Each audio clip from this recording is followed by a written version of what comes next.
එම කටයුතු සම්බන්ධයෙන් දැනට විමර්ශනය සිදු කරනවා. ඒ නිලධාරියා වෙනුවෙන් ශ්‍රී ලංකා පොලිසියෙන් අපි පෙනී සිටිනවා.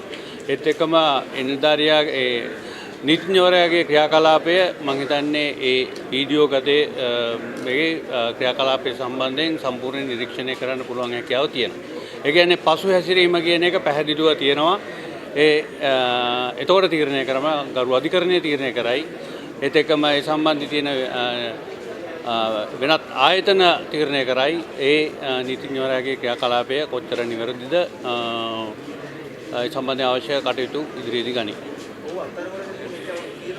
විමර්ශනීය කටයුතු වලින් පස්සේ ඒ අවශ්‍ය කටයුතු සියල්ලම සිදු වෙනවා. දැනට විමර්ශන කටයුතු වලට අවශ්‍ය උපදෙස් ලබා දීලා තියෙනවා. මේ වෙනකොට